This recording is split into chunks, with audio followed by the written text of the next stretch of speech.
Good morning. The next topic for today is the telecom services. In our previous video, we have done about the postal services, the ordinary post, the registered post, parcel, etc. And in this topic, we'll be studying about telecom services. Telecom services means telecommunications, like your mobile phones.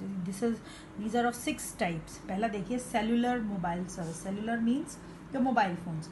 These are all types of mobile telecom services, including voice and non-voice messages, data services and PCO services. Voice and non-voice message मतलब like हम message phone पर लिख कर भेज देते हैं, ठीक है, रिकॉर्ड करके भेज देते हैं. ये सारी जो होती है ये हमारी सेलुलर मोबाइल सर्विसेज में आती है. Then radio paging services. It is a means of transmitting information to persons even when they are mobile. जो रेडियो पेजिंग सर्विस है, it is a means to send messages, return messages only. जो एक pager होता है, ये एक ऐसी device होती है जिसकी हेल्प से हम मैसेज भेज सकते हैं. And only return messages can be send, no oral messages can be send. आप मैसेज भेजते हो और जिसके पास वो डिवाइस होती है पेजर, उसमें मैसेज आता है, वो बंदा रीड करता है और वो वापस आपको मैसेज के थ्रू ही भेज सकता है कि yes I have understood your message. Third is your fixed line service. These are all types of fixed services, including voice and non-voice messages and data service to establish linkages for long distance traffic. Long distance calls के लिए we have fixed line services. Fixed line services मतलब like हमारे घरों में fixed line landline phones जो होते हैं उसमें आती हैं आपकी fixed line services. Then we have cable services. Cable services, these are linkages and switched services within a licensed area of operations to operate media services, which are essentially one-way entertainment related services. One-way entertainment related एक licensed area होता है और उस area में cable services provide की जाती हैं. Like जो हमारे केबल टीवी हैं उसमें इट इज़ जस्ट दूरदर्शन आता है. तो ये सारी जो हैं ये these are one way entertainment service. Means एक वन वे एंटरटेनमेंट है. We can see what is coming on the TV. हम उसको देख सकते हैं, हम उसको रिस्पॉन्ड टू वे में नहीं कर सकते, हम उनसे बात नहीं कर सकते.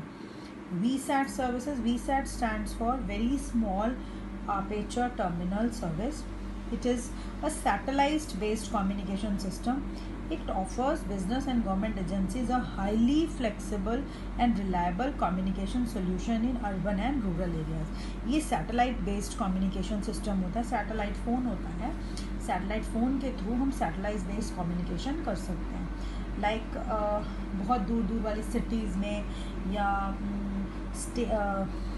अर्बन एंड रूरल एरियाज़ जो हैं, गवर्नमेंट एजेंसीज़ होती हैं जो कि कॉन्टीन्यूसली कुछ ना कुछ इन्फॉर्मेशन कलेक्ट करने में लगी रहती हैं, कुछ रिसर्च में करती रहती हैं. उनके लिए we have VSAT services. And DTH means direct to home services. It is a satellite based media service provided by cellular companies. One can receive media service directly through satellite with the help of small antenna and with the help of a set top box. हम लोगों के घर में Tata sky, dish TV, Airtel, ये सभी entertainment होती हैं. And this is also one way entertainment. ये भी एंटरटेनमेंट के लिए होती हैं. And it is a satellite based service provided by the cellular companies. So these are the 6 types of telecom services: cellular mobile services, radio paging services, fixed line services, cable services, VSAT services and DTH services. So this was about telecom services. So we have done about telecom services and the postal services. Now the next topic which we are going to cover today is insurance. हमने जब ये chapter start किया था, I had told you about the business services. बहुत सारी ऐसी services होती हैं जिनके बिना हमारा बिजनेस नहीं चल सकता, like banking, insurance, transportation, communication. We have done banking in detail. आपको कम्युनिकेशन समझा दिया पोस्टल एंड टेलीकॉम सर्विसेज में. Next important aspect is insurance. अब इंश्योरेंस होता क्या है? Insurance is a means of providing against loss caused by nature or man-made factors. क्या मतलब होता है इसका? देखिए, we are doing business and business is full of risk. ये हमने अपने फर्स्ट चैप्टर में भी किया था कि business is an economic activity जिसमें there is always a possibility of loss. हमने राइट फ्रॉम द बिगिनिंग, पहले दिन से ही बिजनेस में रिस्क होता है. Life is full of uncertainties and risk. जो बिल्डिंग्स हैं दे मे गेट होली और पार्शली डिस्ट्रॉयड. जो बिल्डिंग्स हैं उसमें आग लग सकती है, आंधी तूफान आ सकता है. गुड्स एंड अदर प्रॉपर्टी में ऑल्सो भी destroyed due to theft, robbery, fire, flood etcetera. Such happenings ऐसी चीज़ें हैं जिनका ह्यूमन का कोई कंट्रोल नहीं है. Both life and property they are expose to risk. हमारी लाइफ एज वेल एज हमारी प्रॉपर्टी, वहाँ पर they are risk of accidents, death, serious injury caused by accidents. तो कहने का मतलब ये है कि हमारी लाइफ और हमारी प्रॉपर्टी दोनों में there is a chance of risk. दोनों में रिस्क होता है. प्रॉपर्टी में क्या रिस्क होता है? Property like your buildings, your houses, your cars, इनमें एक्सीडेंट्स हो सकते हैं, डिस्ट्रॉय हो सकती है, आग लग सकती है, थेफ्ट हो सकती है. और लाइफ में क्या रिस्क होता है कि लाइक प्रीमेच्योर डेथ हो सकती है किसी पर्सन की, और there may be some serious injury caused by an accident. अचानक एक्सीडेंट से किसी पर्सन को बहुत सीरियस इंजरी हो सकती है. तो कहने का मतलब ये है कि रिस्क हर जगह होता है हमारी लाइफ में और हमारी प्रॉपर्टी में, and we have no control over such risk. कोई पर्सन ये नहीं चाहता कि मेरा एक्सीडेंट हो जाए, फिर भी गाड़ी चलाते चलाते एक्सीडेंट हो जाता. तो कुछ ऐसे फैक्टर्स होते हैं जिन पे हमारा कंट्रोल नहीं होता. अब क्या किया जाए? इसके लिए we have management called as insurance. Insurance is a means of providing against loss caused by natural or man-made factors.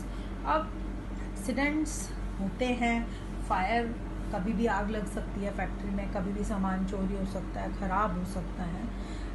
These are unpredictable, unforeseeable. हम इनको देख नहीं सकते, इनके बारे में सोच नहीं सकते. लेकिन हाँ, हम अपने आप को पहले से तैयार करके रख सकते हैं कि अगर फायर होगी या कोई चोरी हो जाएगी या एक्सीडेंट होगा तो हमारा लॉस इतना ज़्यादा ना हो. तो उसके लिए वी डू द इंश्योरेंस. अब इंश्योरेंस होता क्या है? इसकी डेफिनेशन बहुत अच्छी है.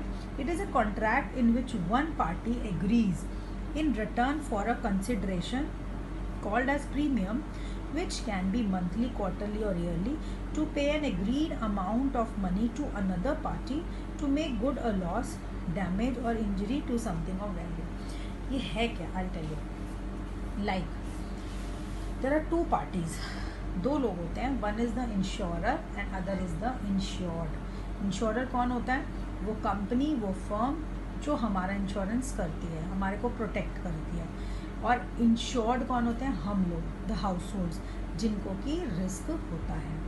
तो हम जो इंश्योर्ड होते हैं, हम इंश्योरर को बोलते हैं कि आप हमारा रिस्क कवर कर दीजिए. तो क्या वो विदाउट एनी कंसिडरेशन आपका रिस्क कवर कर देता है? नहीं. We pay, the insured pay some amount in the form of consideration. कुछ पैसा हम पे करते हैं, कॉल्ड एज प्रीमियम. क्या बोलते हैं हम उस पैसे को? प्रीमियम.